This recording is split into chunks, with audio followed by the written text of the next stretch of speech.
பையன் சார், சும்மா ஜாலிக்காக இம்சை பண்ணுவாங்க. பணம் ஏறது அவ்வளவு கவலைமாட. கருப்பட்டி காசு கிடைக்கும் போது நாக்கு எடுத்து அறுக்கணும்ல. கருப்பட்டி காசு கிடைக்கும் இங்க. அது ஏன் நான் இசட்டு ஒய் பிரிவுல வச்சுட்டு போறது தனியாக வாகனத்துல போவேன். நீங்க பயப்பட மாட்டீங்க? உங்க கூட வரவங்களை இந்த மாதிரி அச்சுறுத்தினா என் கூட பயப்பட வர.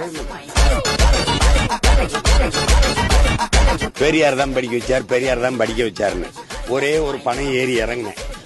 நான் பேசாம இருக்க. அவன் சொல்றான் காமராஜ் படிக்க வச்சாரு, நீ பணம் ஏற விட்டேன்னு. ஒருத்தன் சொல்றேன். கிழக்கு ஆப்பிரிக்க மக்கள் இங்க உள்ள ஆட்சியாளர் ஸ்டாலின் வந்து குறிப்பிட்டு அவரு புகழாரம் சூட்டி பாட்டு எல்லாம் பாடி டான்ஸ் எல்லாம் போடுறாங்க. இப்ப நீங்க 3000 கொடுங்க, உங்க படத்தை வச்சு ஆட வைக்கிறீங்க. தமிழ்ல நடத்துறதுக்கு நாங்க முன்னாடியே வந்து யோசனையில தான் இருந்தோம். ஏற்கனவே கனிஞ்சி பழுத்துட்டு தான் இருந்துச்சு.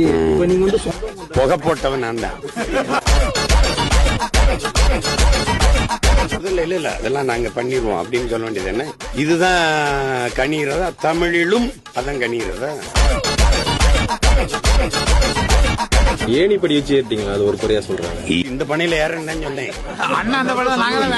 என் தம்பியதான் வேணாம் இந்த பணியில ஏறுங்க. என்ன ஏற பயந்த மாதிரி பேசிட்டு நீ ஏறு, ஒரு முடிவாஞ்சு காட்டு, நின்னு கீழே கொஞ்சம் தரைய பாரு. முதல்ல வார்டு மேய்க்க போறேன். அதை எந்த சாதியில சேர்ப்பீங்கன்னு குளத்தூர்ல ஸ்டாலின் எதிர்த்து போட்டி போடுவீங்களா? அவ்வளவு கேவலமா தெரியுதானே. கூட்டத்துல நிக்கிறவனுக்கு வீரமோ துணிவோ தேவையில்லை. தனியா நிக்கிறவனுக்கு துணிவு வீரமும் தேவை. நாங்க வீரர்கள், அதனால தனிச்சு துணிஞ்சு நிக்கிறோம்.